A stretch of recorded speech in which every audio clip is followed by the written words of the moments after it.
friends, and welcome back to my crafty space where I share my memory keeping projects and processes with all of you.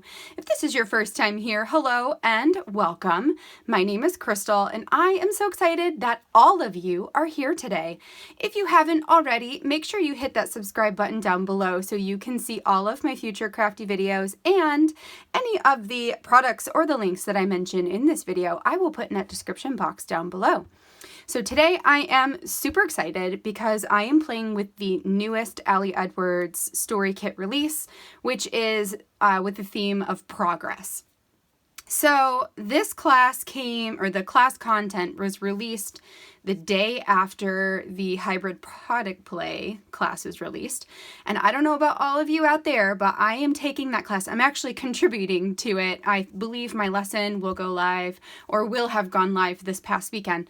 So I'm a contributor to that class, but in the world of hybrid, there is always stuff to learn. Like, I am always learning something every day, if not from a class or from Google, from one of you guys. Like, it is one of the things I love about hybrid scrapbooking is that there is so much to learn and to do.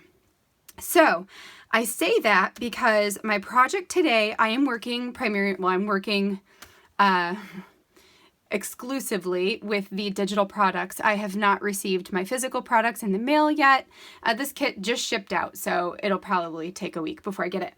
But, so I'm working with the digital products, and I am using some of the skills that were taught in the hybrid class in order to create this project today.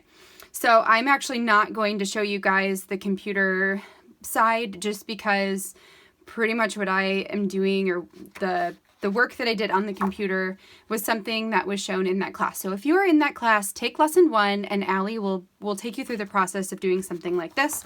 Maybe in the future I will do some tutorials on layer templates for you guys. I just figured that she goes over that pretty in depth in her classes, and so that might be a good place for you guys to start, and then eventually, we'll work some of this into my channel as well.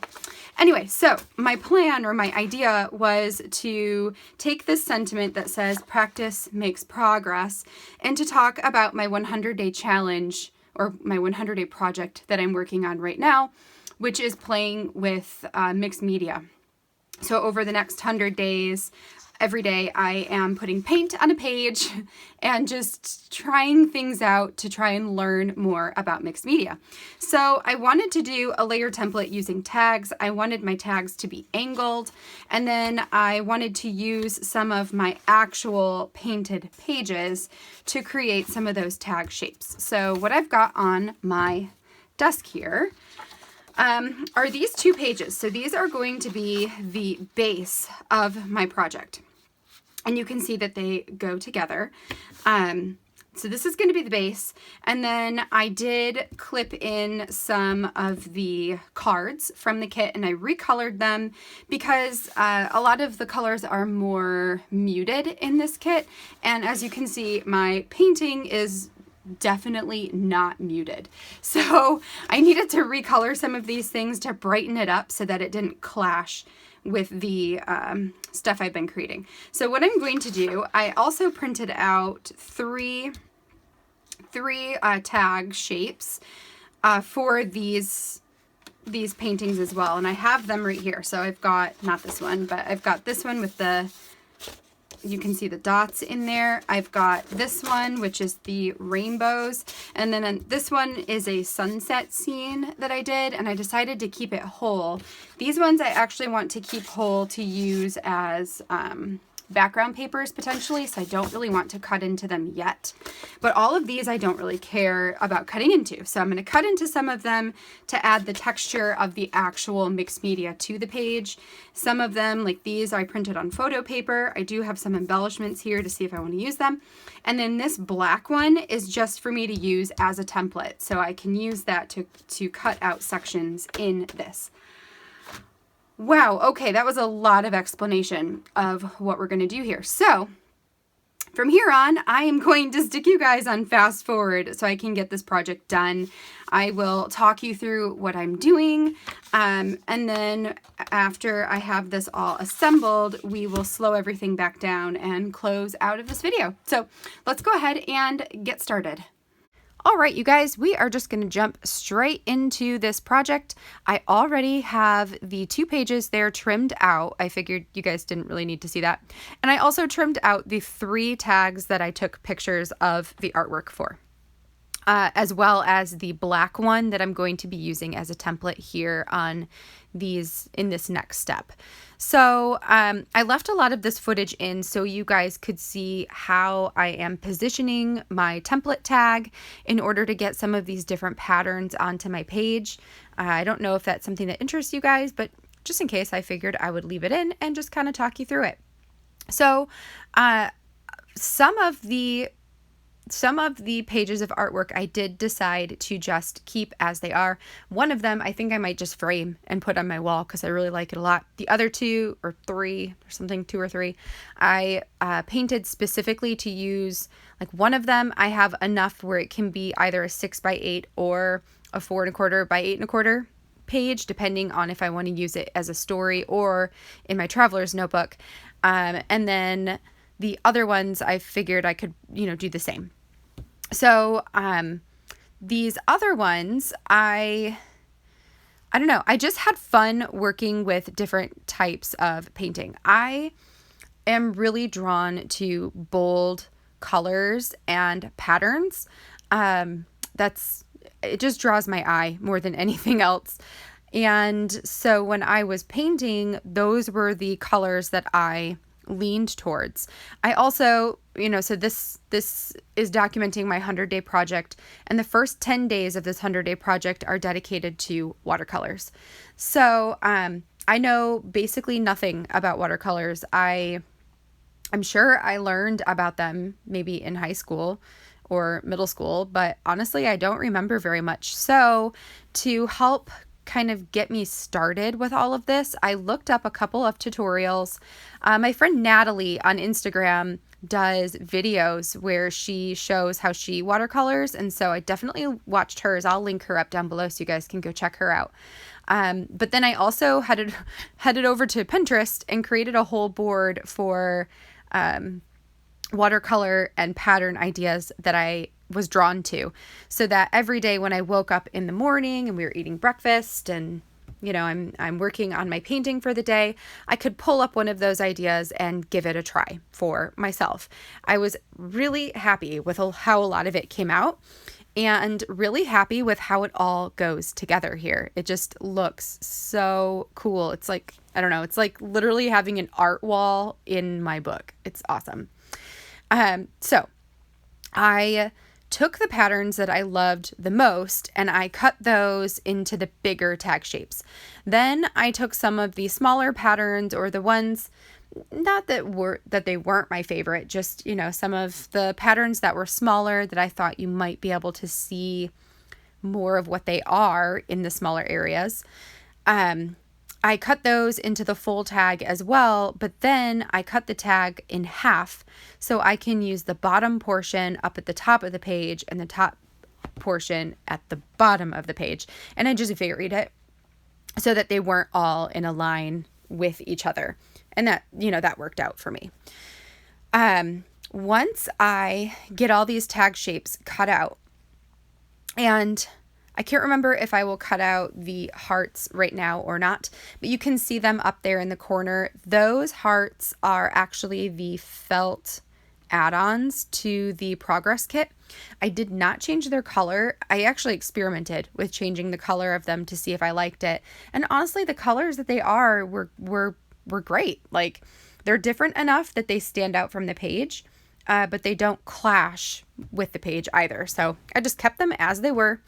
I will fussy cut them out. And those, my plan is to make them into chipboard pieces. Because they are obviously not felt. So, I couldn't print them on felt exactly. So I have those all cut out and placed. Now that I have that done, the next step to this process was creating some dimension. So I pulled out some black foam. It's just like a foam sheet. They're actually, I want to say that they're 5 by 7 inches. They might be slightly bigger than that, but they're roughly 5 by 7. I get them in a giant pack from Walmart, and just I find them in the kids section, and they come multicolored, which is nice because like they have a lot more white and black than the other colors. But, you know, if I'm working on a page that has a lot of pink on it, I can use the pink, or yellow, I can use the yellow. So there are times when I find myself grabbing the other colors. So I cut out 5 foam tag shapes. I used my template for the first one, and then what I did was I cut off a little bit extra from each edge, including the little notches. That way, when I adhere it to the back, it doesn't go like the full size of the tag, so I don't have to worry necessarily about the color peeking out from underneath. But it also makes it really easy to adhere the foam to the back of it, if that makes sense. So I just played around with which ones I wanted to add that foam to. I just wanted to keep it pretty balanced. I was looking at, you know, the rows of them, and also looking at the sides, like the 2 sides of the spread, just making sure that they were spaced out enough. I did end up deciding to put one of the foam ones over the line down the middle. And I'm glad that I did. It turns out really cool in the end. But there are, you know, when I tape it down later, you'll see I do have to, it's not really a workaround. I just have to cut it differently than the rest of it. And I also have to punch it differently because the foam adds so much dimension that my 6-hole punch will not go over the page. So let's get to adhering. First, I'm going to start with that middle one right there. And I'm also going to add the little tiny portion at the top that goes over the middle of the spread. Then I'm going to turn it over and cut everything out. And here's where you'll see me. I pull over that foam one and think, oh, I could put that on here too, but then decide it might come out a little wonky if I try to cut through all those layers and keep it a straight line.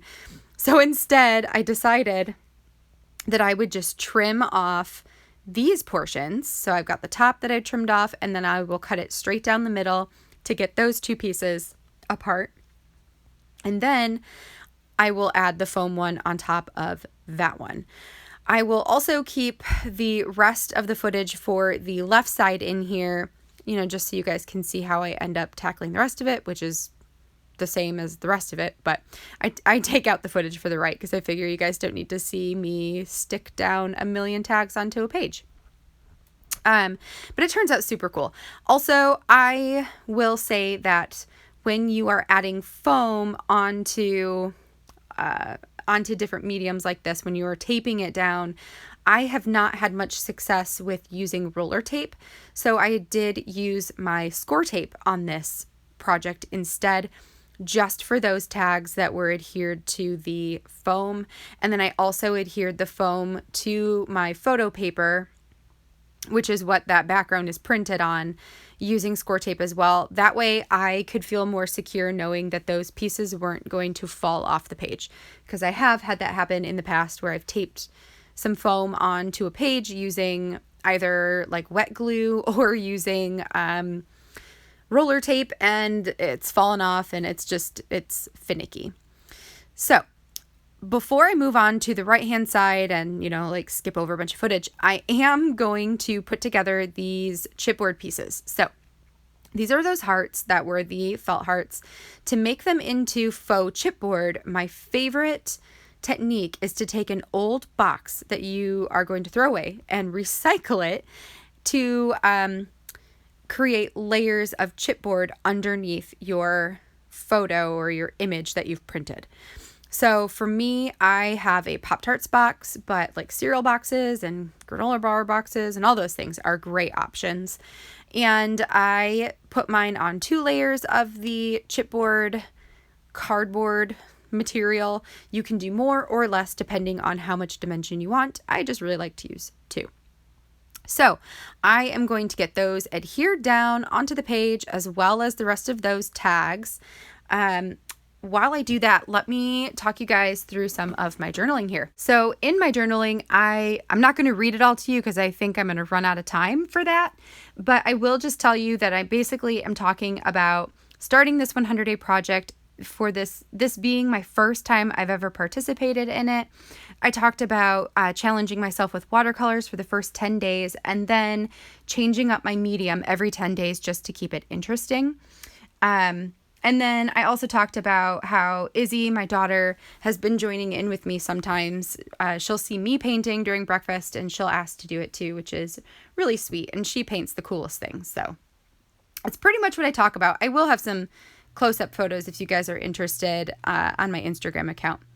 So now that everything is ready to go, we are just going to punch the holes. I am using my Power Punch because, like I said, I've got those sections that are a bit thicker than the others. And then once that's done, I will just clear off my desk and we will slow you guys back down and close on out. All right, you guys, so that finishes up this spread for today. It turned out super cool, if I do say so myself. I will say that if you guys replicate this project right here, I do recommend making whatever is going to be over that center line a pattern and not necessarily something with writing on it, because I pretty much hole punched right into the middle of that sentence, but whatever, I know what it says. That's all that matters. But yeah, just for future reference, I would definitely recommend making these middle ones a pattern instead of writing. But other than that, this thing looks really cool, and I like how it's such a testament to the different art, you know, that I've been experimenting with. And I also like how I actually cut some of it up and put it in here. It just gives it like this really awesome texture, and I love how bold it is. That is so fun. Anyway, I hope that you guys enjoyed this process. In case you guys are curious to learn more about how to make these layer templates, like I said, I'll probably eventually create some tutorials on this channel for how to do something like this. But in the meantime, if you want to see something or you want more information on how to do this right now, I will put a link down in the description for that hybrid class. Just because, I mean, that's how I learned how to do it, was taking Allie's hybrid class. So I highly recommend it. But, you know, otherwise hang tight and hopefully within the next couple of months, I'll get some tutorials up on this stuff too. So, yeah. If you liked this video, make sure to give me a thumbs up down below.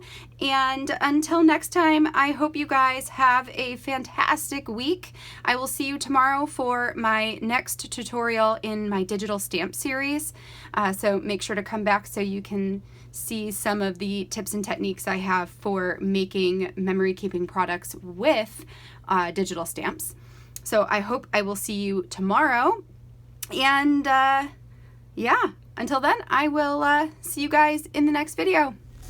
Bye now.